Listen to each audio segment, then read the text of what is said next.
नमस्कार साथियों, कैसे हैं? मैं आदित्य सिंह और एक बार फिर से आप लोगों के बीच आ गया हूँ आपके सब्जेक्ट फार्माकोलॉजी का लेक्चर नंबर 3 लेके। ठीक है, लास्ट लेक्चर में हम लोगों ने पढ़ा था रूट ऑफ ड्रग एडमिनिस्ट्रेशन। हम लोगों ने क्या यहाँ पे बढ़िया फ्लो चार्ट बना के सारे हम लोगों ने रूट्स ऑफ ड्रग एडमिनिस्ट्रेशन यानी किन किन तरीके से किन किन रूट से अपनी बॉडी में ड्रग या मेडिसिन दी जा सकती है। ठीक है, आज एक नया टॉपिक है बायो अवेलेबिलिटी। टॉपिक का नाम है बायो अवेलेबिलिटी। ठीक है, इसके पहले हमको पढ़ना था ड्रग एब्जॉर्प्शन, बट फिर इसके बायो अवेलेबिलिटी के बाद पढ़ना है हमको ड्रग डिस्ट्रीब्यूशन। ठीक है, तो ड्रग एब्जॉर्प्शन और ड्रग डिस्ट्रीब्यूशन मैंने सोचा कि एक साथ पढ़ा दिया जाएगा, है ना। इसीलिए पहले बायो अवेलेबिलिटी थोड़ा सा समझ लेते हैं, उसके बाद नेक्स्ट लेक्चर में हम लोग drug absorption and drug distribution के बारे में डिटेल से पढ़ेंगे, है ना। और उसके साथ आप लोगों का क्या होगा, चैप्टर नंबर 1 फिनिश हो जाएगा। ठीक है, तो बायो अवेलेबिलिटी अगर हम लोग सिंपल टर्म्स में बोलें, अभी यहाँ पे भूल जाओ कि यहाँ पे कुछ लिखा है, ये डेफिनेशन है, ये सब आप लोग देख सकते हैं, नोट कर सकते हैं। बट अगर आपको सिंपल टर्म्स में बायो अवेलेबिलिटी जाननी तो समझ लीजिए कि जैसे हमने कोई भी दवाई खाई, क्या किया, हमने कोई भी दवाई खाई, अब वो कितने टाइम में और कितने टाइम में कितना जो है क्या हो सकती, कितनी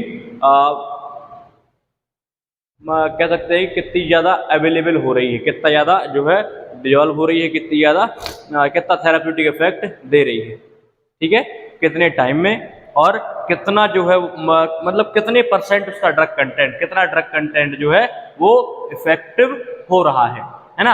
अपन को ये भी देखना है कि कितना अमाउंट और कितना और कितने टाइम में।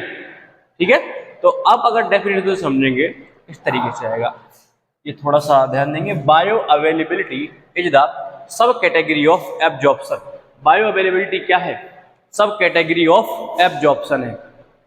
क्या है, सब कैटेगरी ऑफ एब्जॉर्प्शन है। ठीक है, अब एब्जॉर्प्शन शायद नहीं पता होगा, तो एब्जॉर्प्शन है टाइम टेकन बाई, इसको डिटेल में पढ़ा दूंगा, अभी थोड़ी इतना समझ लो। टाइम टेकन बाई ड्रग, है ना, to reach blood circulation from the route of administration.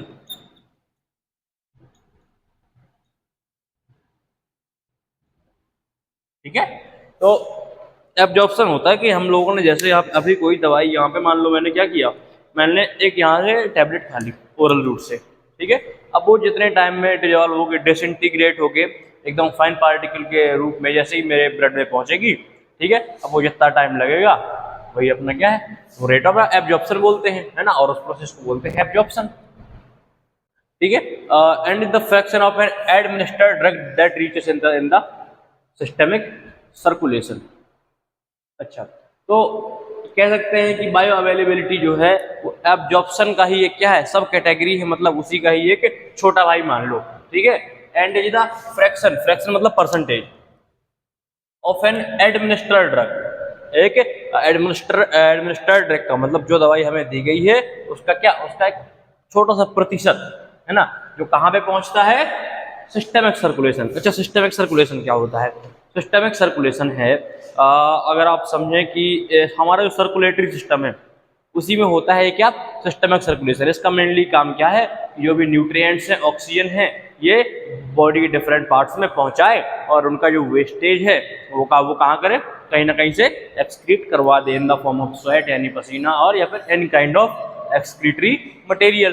ठीक है, अब जब न्यूट्रिएंट्स पहुंचा रहा है, ऑक्सीजन पहुंचा रहा है, तो सिस्टेमिक सर्कुलेशन का ही ये भी काम है कि वो जो हम लोग दवाई ले रहे हैं वो कहाँ लेके जाए, साइट ऑफ एक्शन पे, जहां पे क्या करना है, जहां पे दवाई को काम करना है। ठीक है, तो अब अगर इसकी डेफिनेशन समझो आप, इसकी डेफिनेशन क्या है ये याद रखना, the rate and extent of a drug from a doses form administered by any route is determined by its concentration time curve in blood or by its excretion। सीधा सा समझ लो कि अगर हम किसी दवाई का क्या रेट मतलब दर और एक्सटेंट मतलब के सीमा तक कितनी देर में मतलब पहुंच रही है, कितनी देर में रिएक्ट कर रही है, कितनी देर में थेराप्यूटिक इफेक्ट दे रही है, और मतलब अलग अलग रूट ऑफ एडमिनिस्ट्रेशन का कि हमने ओरली ली तो अलग उसका बायो अवेलेबिलिटी आएगी, हमने यदि इंट्रावीनस ली तो मतलब उसकी बायो अवेलेबिलिटी 100% होती है। क्यों? क्योंकि वो डायरेक्टली ब्लड में जाती है। सब समझाएंगे, ठीक है। तो ये डिपेंड करता है किस पे? कंसंट्रेशन टाइम कर्व पे। ओके, ठीक है। अब वही चीज मैंने यहाँ पे लिखी थी, ये स्पेशल पॉइंट है, ये याद रखना कि अगर हम लोग किसी भी ड्रग को इंट्रावीनस लेते हैं मतलब इंजेक्शन के थ्रू लेते हैं, कहाँ पे? इंट्रावीनस मतलब हमारी वेन्स में, तो उसकी जो बायो अवेलेबिलिटी होगी वो 100% होगी। कितनी होगी? 100%, ठीक है। क्योंकि अब जो ड्रग हम इंट्रावीनसली लेंगे वो कह सकते हैं कि जो ड्रग हम इंट्रावेनसली लेंगे उसका कहते हैं एंटेरल जो मतलब सॉरी सीधा सीधा समझ लो गैस्ट्रो इंटेस्टाइनल ट्रैक्ट से कोई लेना देना नहीं है। गैस्ट्रो इंटेस्टाइनल ट्रैक्ट से नहीं है तो इंटेस्टाइनल एपिथेलियम और एब्जॉर्प्शन भी नहीं होगा, ठीक है। अब इंटेस्टाइनल एपिथेलियम एब्जॉर्प्शन का मतलब है कि एक लेयर होती है, इंटेस्टाइनल एपिथेलियम लेयर होती है, कहीं की सिंगल मतलब लेयर सेल्स होती हैं। एक सेल्स रहती है जो न्यूट्रिशन एब्जॉर्ब करती है, सारी चीजें एब्जॉर्ब करते हैं जो उनके काम की हैं। अब न्यूट्रिशन के साथ साथ दवाई आती है तो उन्हें भी वो लोग क्या करते हैं? एब्जॉर्ब कर लेते हैं, है ना। तो जो ड्रग हम डायरेक्टली हमारे वेन्स में जाएगी वो इंटेस्टाइन में नहीं जाएगी, क्योंकि वो डायरेक्ट हमारे ब्लड में मिक्स हो गई। हमने कोई चीज जैसे मुंह से खाते हैं तो कहाँ पहुंचती है? हमारे डाइजेस्टिव सिस्टम में पहुंचती है। डाइजेस्टिव और इंटेस्टाइन्स जो है वो डाइजेस्टिव सिस्टम का ही पार्ट है, और इंटेस्टाइनल एपिथेलियम लेयर जो है वो काहे का? वो इंटेस्टाइन का पार्ट है, ठीक है। तो ठीक है, तो अगर हम कोई ड्रग इंट्रावेनस रूट से लेते हैं तो उसकी जो बायो अवेलेबिलिटी होगी वो 100% होगी, क्योंकि उसका 1 भी % कहीं भी एब्जॉर्ब नहीं होगा, ना ही उसका फर्स्ट पास मेटाबॉलिज्म होगा। फर्स्ट पास मेटाबॉलिज्म होता है कि जैसे हमने कोई दवाई खाई, ठीक है, फर्स्ट पास मेटाबॉलिज्म समझ लो। जैसे हमने कहीं पे लिख देते हैं, मान लो ये फर्स्ट पास मेटाबॉलिज्म क्या होता है समझना। हमने मान लो कोई भी मेडिसिन ली, वो पहुंचेगी लिवर में, ठीक है। लिवर में जाने के बाद क्या होगा? उसका हो जाएगा बायो ट्रांसफॉर्मेशन। उसका क्या हो जाएगा? बायो ट्रांसफॉर्मेशन होगा, और जो है वो अपने डिफरेंट मॉलिक्यूल्स में बढ़ जाएगी। फिर वो जो ड्रग का ओरिजिनल कंटेंट था वो नहीं रहेगा, फिर वो अपना इफेक्ट नहीं दे पाएगी, और फिर बायो ट्रांसफॉर्म होने के बाद वो ड्रग क्या हो जाएगी? बॉडी से एक्सक्रीट हो जाएगी, उत्सर्जित हो जाएगी, ठीक है। तो जिस भी ड्रग का फर्स्ट पास मेटाबॉलिज्म होता है कि वो कई बार तो इतना ज्यादा फर्स्ट पास मेटाबॉलिज्म हो जाता है कि ड्रग का जो है कोई थेराप्यूटिक इफेक्ट ही सामने नहीं आता, ठीक है। तो हर ड्रग का अलग अलग बायो अवेलेबिलिटी होती है, और डिफरेंट रूट ऑफ एडमिनिस्ट्रेशन की जो बायो अवेलेबिलिटी होगी वो डिफरेंट होगी। मान लो आपने सेम ड्रग कंटेंट वही आपने एज ए टैबलेट दे दिया, वही आपने एज ए इंजेक्शन दे दिया सीधा वेन्स में, ठीक है। दवाई सेम है, लेकिन आपने एक बार इंजेक्शन से देगी, एक बार आपने ओरली दे दी, तो जो इंट्रावीनस होगा वो 100% होगा, लेकिन जो आपने वाया ओरल जो आपने दवाई ओरली ली है उसकी जो बायो अवेलेबिलिटी होगी वो 100% नहीं होगी, ठीक है। तो ये डिपेंड करती है किस पे? रूट ऑफ एडमिनिस्ट्रेशन पे भी बहुत ज्यादा, ठीक है। और अब हमको पता कैसे चलता है कि अब जैसे सबका हम लोग तो नाप नहीं सकते ना किसी ट्रक की बायो अवेलेबिलिटी कितनी है, तो बायो अवेलेबिलिटी नापने के लिए किसी अपन को पता रहती है, क्यों? अपन जो है सर्च कर सकते हैं इंटरनेट वगैरह पे। कैसे? जो अथॉरिटीज रहती हैं वो कैसे नापती हैं? वो लोग एक डेफिनेट अमाउंट ऑफ पॉपुलेशन को, एक डेफिनेट नंबर ऑफ पॉपुलेशन को क्या करती हैं? सेम ड्रग जो है एडमिनिस्टर करती हैं via same route of administration. मतलब सबको मान लो 100 लोगों को क्या किया? पैरासीटामोल खिला दी, ठीक है। 100 लोगों को क्या किया? पैरासीटामोल खिला दी। कैसे? ओरली, ठीक है। ओरली क्या करी? पैरासीटामोल खिला दी। अब उनमें देखेंगे कि हर एक व्यक्ति में क्या है? हर एक व्यक्ति में जो ड्रग का जो इफेक्ट है, ठीक है, कितना अमाउंट ऑफ ड्रग जो है उसके ब्लड में कितनी जल्दी डिजोल्व हो रहा है, कितने टाइम में, एक मतलब मान लो उन्होंने देखा कि 10 ग्राम जो है, सॉरी 10 मिलीग्राम जो ड्रग है वो कितनी देर में डिजोल्व हो रहा है, ठीक है। अब किसी के मान लो 10 सेकंड में हो रहा है, किसी के 5 सेकंड में हो रहा है, किसी के वो तो बहुत कम टाइम बोल दिया, किसी के 2 मिनट में हो रहा है, किसी के 3 मिनट में, किसी के 4 मिनट में, है ना। फिर वो लोग क्या करेंगे, उसका एवरेज निकाल देंगे, क्या करेंगे, एवरेज निकाल देंगे, ठीक है। तो ऐसे करके हमें क्या होता है, ऐसे करके हमें बायो अवेलेबिलिटी किसी भी ड्रग की पता लग जाती है। अच्छा, जो स्मोकर्स रहते हैं, कौन स्मोकर्स, जो मान लो अल्कोहल कंज्यूम करते हैं या फिर कुछ भी स्मोकिंग मटेरियल है ना, सिगरेट्स वगैरह या गुटखा वगैरह जो भी लोग खाते हैं, उनमें बायो अवेलेबिलिटी बहुत कम होती है, ठीक है। ये पता है, जब आप लोग डॉक्टर के पास जाते होंगे, जब वो आपको दवाई लिखता होगा और बताता होगा कितनी खाना है, तो एक बार पूछता होगा कि बीड़ी तो नहीं पीते, सिगरेट तो नहीं पीते, दारू तो नहीं पीते। इसीलिए नहीं पूछ रहा कि आपके पेरेंट्स से कंप्लेन कर देगा कि अरे आपका लड़का तो सिगरेट पीता है, नहीं। वो इसलिए पूछ रहे होते हैं कि यदि कोई स्मोकर है, यदि कोई अल्कोहलिक सब्सटेंस कंज्यूम कर रहा है, तो उसका डोज वो बढ़ा सके, है ना। क्यों, क्योंकि ये जो स्मोकर्स रहते हैं, इनमें बायो अवेलेबिलिटी कम हो जाती है, क्योंकि रेजिस्टेंट हो जाते हैं ऐसे ड्रग्स के, ठीक है। फिर आगे, bioavailability of oral doses forms according to their state can be. अब मैंने थोड़ा जैसी नॉर्मल पॉइंट लिख दिया था कि जो हम लोग अगर ओरल डोजेस फॉर्म्स की बात करें, जो भी हम लोग दवाई ओरली खा रहे हैं, उनमें अगर देखें तो सबसे ज़्यादा बायो अवेलेबिलिटी होती है सॉल्यूशंस की। इनकी सॉल्यूशंस की होती है, ठीक है। मान लो एकदम परफेक्टली मिक्स्ड है, अच्छा सॉल्यूशन, ठीक है। फिर होते सस्पेंशन, सस्पेंशन वो होते हैं कि किसी भी लिक्विड में वेरी मतलब एक्सट्रीमली फाइन पार्टिकल्स जो है यूनिफॉर्मली डिस्ट्रीब्यूटेड है ऑल ओवर द, मतलब पूरे के पूरे, मान लो एक दवाई है, दवाई की बोतल है, उसमें एक्सट्रीमली फाइन पार्टिकल्स मतलब बहुत ही ज्यादा सूक्ष्म कण क्या है, उसमें सस्पेंडेड है, क्या है, सस्पेंडेड। जब extremely fine particles are suspended in a medium, तो उसे फिर हम लोग क्या बोलते हैं, सस्पेंशन बोल देते हैं।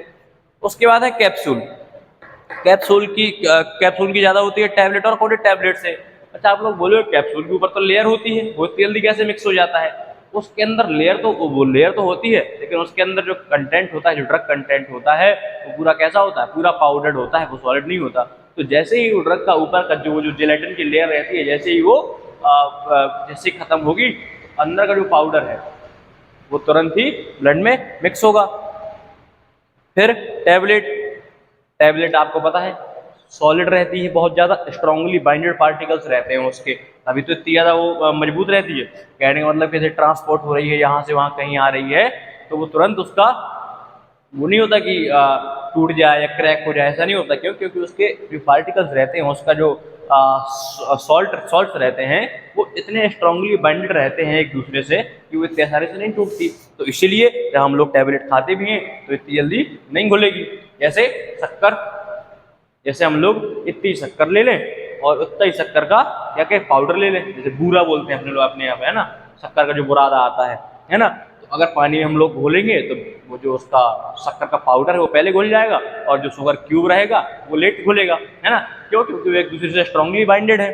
फिर कोटेड टैबलेट्स, अब कोटेड टैबलेट सीधी सी बात है कि अब टैबलेट देर में घुल रही है, फिर अपन ने टैबलेट के ऊपर एक और लेयर चढ़ा दी है, तो पहले वो लेयर डिजॉल्व होगी, उसके बाद जो टैबलेट का मेन कंटेंट होगा वो डिजॉल्व होगा, है ना। तो अगर हम लोग ओरल डोजेस फॉर्म्स की बात करें कि ओरल डोजेस फॉर्म में सबसे ज्यादा बायो अवेलेबिलिटी किसकी है, तो वो किसकी है, सॉल्यूशंस की, है ना। और सबसे कम बायो अवेलेबिलिटी किसकी है, कोटेड टैबलेट्स की, ठीक है। यानी ऐसी टैबलेट जिनके ऊपर किसी भी प्रकार की कोई फिल्म या कोट चढ़ी हुई है। जैसे बहुत कॉमन टैबलेट है, अपने यहाँ पे बहुत ज्यादा यूज होती है ब्रूफेन। ब्रूफेन देखा होगा, एक पिंक कलर की टैबलेट रहती है, वो पिंक कलर का वो ड्रग थोड़ी है, उसके ऊपर कोटिंग करी गई है टू, है ना, to enhance its outer appearance, ठीक है। अब हम लोग देखेंगे कि ऐसे कौन कौन से फैक्टर्स हैं जिनसे हमारे जिससे बायो अवेलेबिलिटी को फर्क पड़ता है, कम या ज्यादा होती है, ठीक है। तो सबसे पहले हैं हमारे फार्मास्यूटिकल फैक्टर्स। फार्मास्यूटिकल फैक्टर्स में सबसे पहले आप ले लो, जैसे सॉल्ट फॉर्म है, या फिर ले लो आपकी नेचुरल एक्सिपिएंट्स हैं,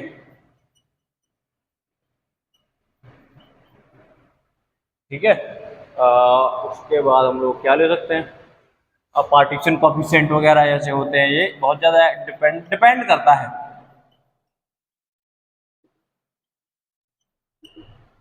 तो ये सॉल्ट फॉर्म है। सॉल्ट फॉर्म कहने का मतलब कि कोई भी ड्रग जो जिस भी दवाई से बनी है, जिस भी पाउडर से बनी है, वो कैसे नेचर का है। जैसे नेचर का होगा उस ड्रग की बायो अवेलेबिलिटी भी वैसी होगी। मतलब यदि सॉल्ट फॉर्म जल्दी डिजॉल्व होने वाला होगा, जल्दी एब्जॉर्ब होने वाला होगा, तो उसकी बायो अवेलेबिलिटी ज़्यादा होगी। और यदि सॉल्ट फॉर्म जो है जल्दी डिजॉल्व नहीं होगा, तो उसकी बायो अवेलेबिलिटी कम हो जाएगी। Then we have natural excipients, है ना, कि मतलब जो से भी एक्सिपिएंट्स यूज हुए हैं, मान लो कोटिंग के लिए कोई अपन ने ऐसा एक्सिपिएंट यूज कर लिया जो जल्दी डिजॉल्व नहीं होता, है ना, तो वो देर डिजॉल्व होगी। या फिर ऐसा एक्सिपिएंट जो तुरंत डिजॉल्व हो जाएगा, उसकी बायो अवेलेबिलिटी ज़्यादा हो जाएगी। फिर हमारे पार्टीशन कोफिशिएंट लिखना था मुझे, ठीक है। तो अलग अलग चीज़ों पे जो है ये डिपेंड करती है। क्रिस्टल फॉर्म्स, क्रिस्टल फॉर्म एक होता है कि जो पाउडर के जो क्रिस्टल्स हैं वो कैसे हैं, है ना, उनके शेप के ऊपर डिपेंड करता है। उस पाउडर के क्रिस्टल्स जैसे होंगे, अच्छा क्रिस्टल्स भी मतलब अलग अलग डिजॉल्व होते हैं ना। फिर आप ले लो फार्माकोलॉजिकल पीएच, तो जैसे मान लो गैस्ट्रो पीएच हो गया, कि आपका आपका जो पीएच है वो कैसा है, एसिडिक है, बेसिक है, जैसा भी है, ठीक है। मान लो कि वो पेट के जो आपके केमिकल्स हैं वो ड्रग के साथ कैसे रिएक्ट कर रहे हैं, कितनी जल्दी घोल रहे हैं, जल्दी नहीं घोल रहे हैं, ठीक है। उसके बाद एज वाले फैक्टर्स आ जाते हैं, है ना, ऐसे वेरियस फार्माकोलॉजिकल फैक्टर्स आते हैं। फिर रूट ऑफ एडमिनिस्ट्रेशन। अब रूट ऑफ एडमिनिस्ट्रेशन तो मैं आपको बता चुका कि जैसे जो इंट्रावीनस लिया जाएगा उसका बहुत ज़्यादा होगा, है ना। फिर आप अगर कोई ओरल ले लो, या ओरल का रेक्टल से ज़्यादा होगा, रेक्टल का टॉपिकल से ज़्यादा होगा।